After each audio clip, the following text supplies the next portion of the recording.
माता की कहानी। एक नगर में एक बूढ़ी माँ रहती थी। वह अपने बेटे की सलामती के लिए 12 महीनों की चौथ का व्रत करती थी। हर चौथ को पानसाड़ी से थोड़ा सा गुड़ और घी लाकर 4 लड्डू बनाती, एक बेटे को देती, एक से पूजा करती, एक हाथ कार के लिए निकालती और एक चांद उगने पर खुद खा लेती थी। एक बार उसका बेटा ताई से मिलने गया।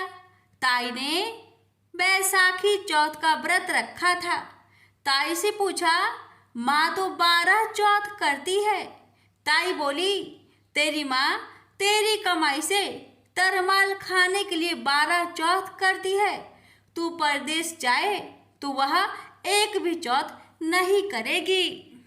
लड़के को लगा ताई सच कह रही है। घर आकर माँ से कहा, मैं परदेश जा रहा हूँ, यहाँ तू मेरी कमाई खाने पीने में ही उड़ा देती है। माँ ने समझाकर रोकना चाहा, पर बेटा नहीं माना। माँ ने उसे साथ ले जाने के लिए चौथ माता के आंखें दिए और कहा, मुसीबत में ये आंखें तेरी मदद करेगी। वह आंखें लेकर रवाना हो गया। घूमते हुए एक नगर में पहुंचा। उसने देखा एक बूढ़ी माँ रोती जा रही थी और पुआ बनाते जा रही थी। उसने कारण पूछा तो बूढ़ी माँ ने कहा, बेटा, इस नगर की पहाड़ी पर एक दैत्य रहता है। पहले वह नगर में आकर कई लोगों को खाने के लिए मार देता था। अब राजा हर घर से एक आदमी दैत्य के पास भेजता है और आज मेरे बेटे की बारी है, इसलिए रो रही हूँ और उसी के लिए पुए बना रही हूँ। वह बोला, तू पुए मुझे खिला दे, तेरे बेटे की जगह मैं चला जाता हूँ। बूढ़ी माँ ने खीर पुए उसे खिला दिए। खा पीकर वह सो गया।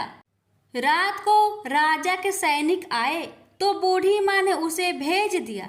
दैत्य के सामने पहुंचने पर उसने चौथ माता के आंखें दैत्य की तरफ फेंक कर कहा, हे चौथ माता, यदि मेरी माँ मेरी सलामती के लिए व्रत करती है तो दैत्य का सिर कटकर गिर जाए। तुरंत दैत्य का सिर कट गया। लड़का वापस आ गया। राजा ने उसे उपहार देकर विदा किया। चलते हुए एक दूसरे राजा के नगर में पहुंचा। इस राज्य में आवा तभी पकता था जब एक इंसान की बलि दी जाती थी। सिपाहियों ने उसे पकड़कर आवे में चुन दिया। लड़के ने आंखें आवे में डाले और कहा, हे चौथ माता, यदि मेरी माँ मेरे लिए व्रत करती है तो आवा मेरी बलि लिए बिना ही झट से पक जाए। आवा तुरंत पक गया।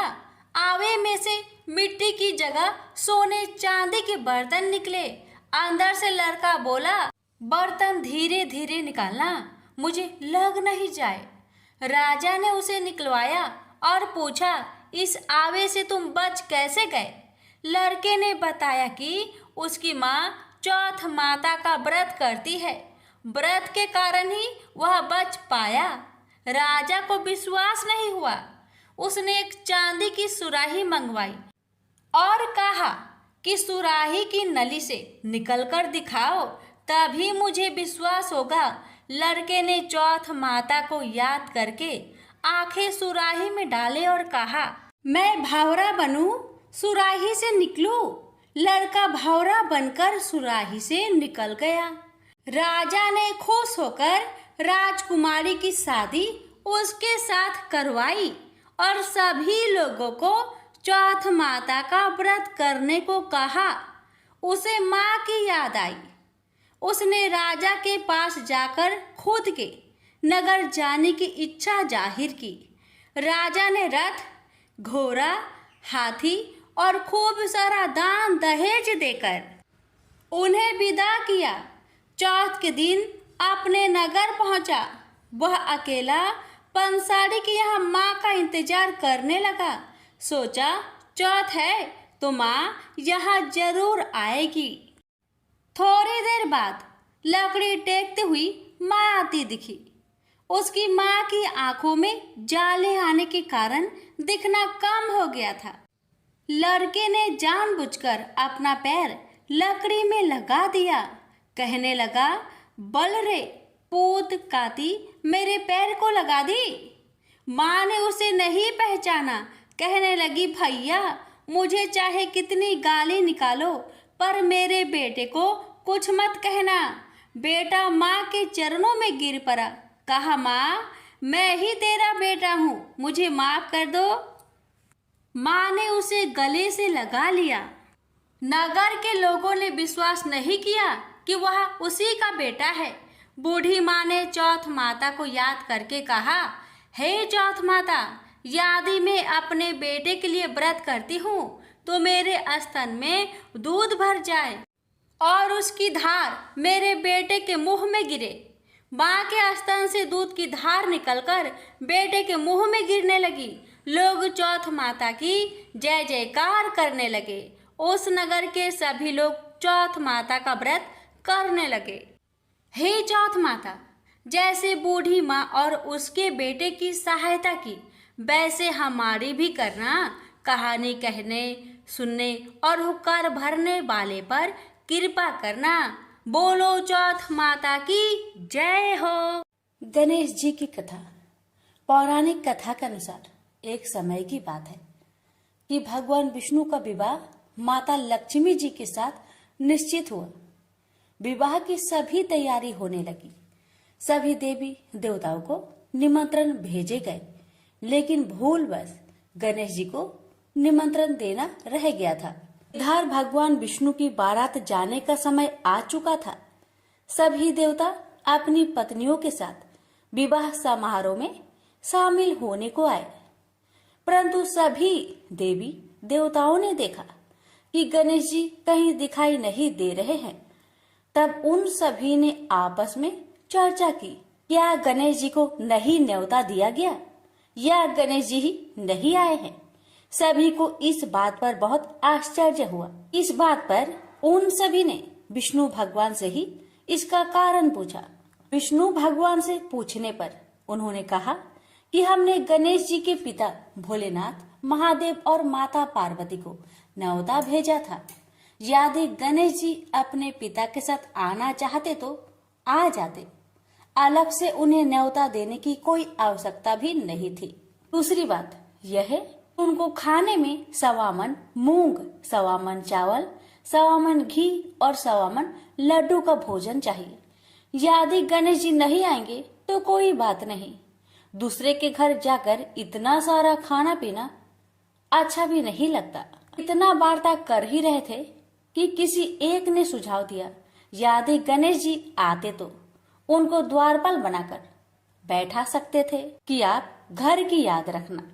आप तो चूहे पर बैठकर धीरे धीरे चलोगे तो बारात में बहुत पीछे रह जाओगे। यह सुझाव सबको पसंद आ गया, तो फिर विष्णु भगवान ने भी अपनी सहमति दे दी। तब गणेश जी को निमंत्रण देकर आमंत्रित किया और उनको समझा बुझाकर घर की रखवाली करने को बैठा दिया गया। बारात चल दी।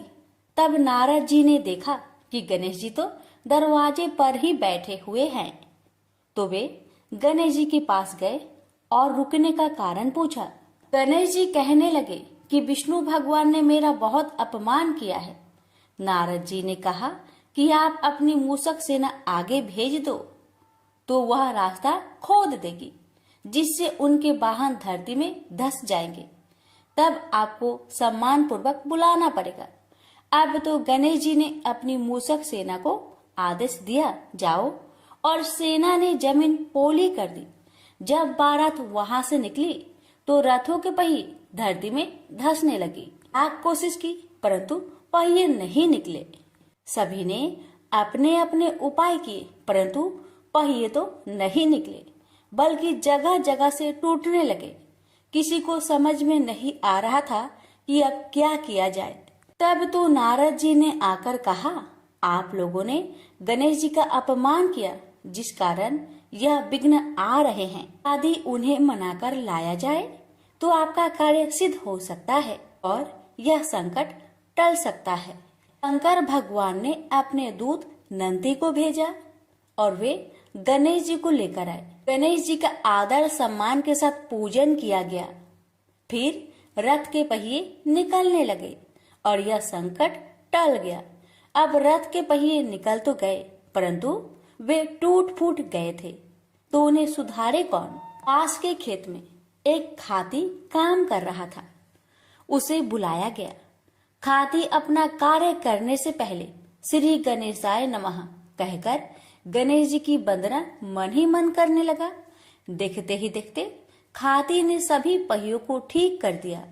तब खाती कहने लगा कि हे देवताओं, आपने सर्वप्रथम गणेश जी को नहीं मनाया होगा और न ही उनकी पूजन की होगी, इसलिए तो आपके साथ यह संकट आया है। मैं तो मूर्ख अज्ञानी हूँ, फिर भी पहले गणेश जी को पूजते हैं, उनका ध्यान करते हैं। आप लोग तो देवगण हैं, फिर भी आप गणेश जी को कैसे भूल गए? अब आप लोग भगवान श्री गणेश जी की जय बोलकर जाए तो आपके सब काम बन जाएंगे और कोई संकट भी नहीं आएगा। ऐसा कहते हुए बारात वहां से चल दी और विष्णु भगवान का लक्ष्मी जी के साथ विवाह संपन्न करा के सभी सकुशल घर लौट आए। हे गणेश जी महाराज, आपने विष्णु को जैसा कारज सरियो ऐसा कारज सबको सिद्ध करिजो। बोलिए गजानन भगवान की जय।